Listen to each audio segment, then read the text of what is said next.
Well, it's certainly been a challenging 9 months with lots of unexpected challenges. And one of the major concerns was that people fearing for a recession, fearing for their own finances, that would block them ultimately from charitable giving, or even lead to them cancelling their direct debits and their current charitable giving. But we've seen a real wave in terms of empathy. Those that can give are giving, and one of the most important things that we found in that is keeping our fundraising staff keeping the morale high, doing as many little changes as we can to their working environment to make it as palatable as possible. Wearing masks, talking through masks, and keeping a distance from the public. That's not their normal sort of behaviour, but it's helping them through that, and that's been really positive. Obviously. Yeah, my name is Deborah. So I work for Oxfam. The last couple months, if I'm honest with you, has been really hard, and it's been also quite scary as well. It hasn't been the easiest mentally as well. You've had a lot of time to be by yourself, a lot of time to think about your life and whatnot, and you don't really know what the future holds. And it feels quite good to be back in Oxfam. I'm very grateful that I still have a job. A lot of people lost their jobs during the pandemic, so I'm just very happy that I still get to work and have a job, but it's even nicer because I'm working for a great cause, so I really appreciate that. It's not been the easiest year, but I think it's been a year that everybody's been able to learn, including myself. So I'm really grateful that I get to work for Oxfam, because I'm not only helping myself by having a job, I'm also helping other people that need it and that are in a less fortunate position than I am. And so I'm really grateful, and I'm looking forward to the future. Hi, my name is Anthony, and I'm a paid professional fundraiser for Oxfam. During the pandemic, it's been a very, very difficult, unstable time for all of us, not only as fundraisers who have a background in face-to-face fundraising. When the lockdown happened, we had to go from face-to-face fundraising to telemarketing, working from home. And I've never had to work from home before, so the transition for me has actually been a little bit difficult from face-to-face, that social aspect, in a isolated aspect where you have to keep yourself self-motivated, so to speak. So a lot of people that we're speaking to when working from home in telemarketing, a lot of people have lost their jobs, a lot of people have been made redundant, a lot of people are living in fear of having unpredictable futures. They're not really too sure. But now lockdown is over, we're back on the street, we're back into being social, and we hope that more and more people can come back to a state of normalcy. Thank you. Hello, my name's Dan Roberts. Been working for REAL Fundraising for about 3.5 years. Just under 3 years of that was spent on private site, and then after lockdown I was supposed to be going knocking on doors. This was something I was a little bit concerned about because, one, I'd never done it before, and two, I knew that we'd just come out of a lockdown, and I was wondering what people's responses were going to be, and truthfully it was a positive response.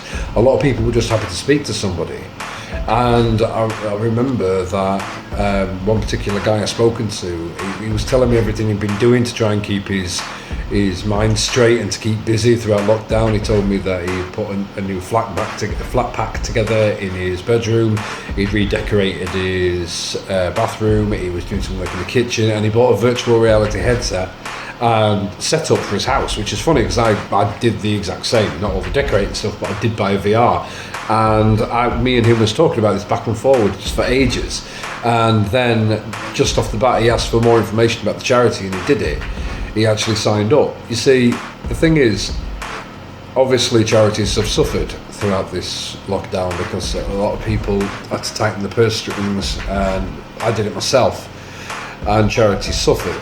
But the thing is, when I was speaking to people, I never really had to mention about how charities had suffered because they already knew themselves.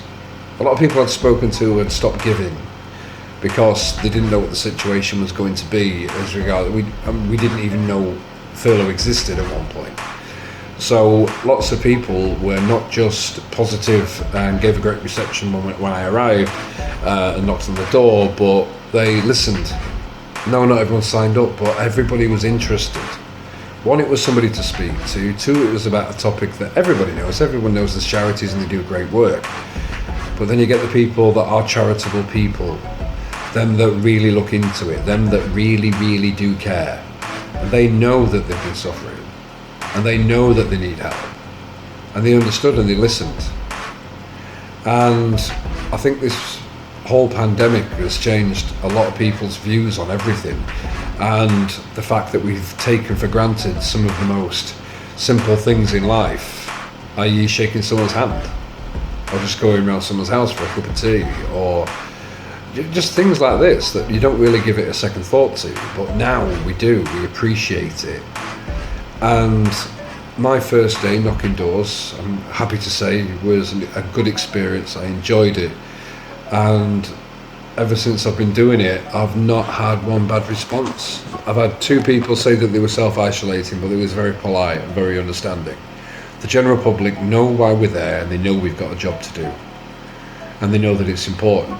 Not everybody can help financially, but those that do are 100% emotionally invested in what we do. Hi there everyone, it's Oliver at Westside. I hope you're well. You're getting a little update from me today as our fundraising teams are currently out in the field recruiting new donors for London's Air Ambulance, St John Ambulance and St Andrew's First Aid. We've been out for a few days now since lockdown 2.0.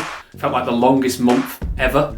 But the good news is the public so far have been incredibly welcoming and incredibly friendly. Our concerns and complaints levels is at pretty much rock bottom levels. And the public are really responding well to the continued use of PPE, social distancing, disinfection protocol, and a sign-up process that protects both them and the fundraiser. So it's something we're going to carry into the new year, hopefully continue producing good results. You'd be glad to hear at this point in time, our fundraisers are producing the same amount of new donors per day as they were doing pre-lockdown. So despite COVID-19, it doesn't seem to have affected the number of individuals that are willing to give and support one of our charity partners, which is fantastic news. So fingers crossed for a fantastic 2021, and happy birthday to the guys at Greenlight. Here's to another 3 years, maybe 6 years, 7 years, maybe just do another 30. But great job, guys. See you soon. Is anybody happier because you passed his way? Does anybody remember that you spoke to him today? The day is almost over and the toiling time is through. Is there anyone to utter now a kindly word from you?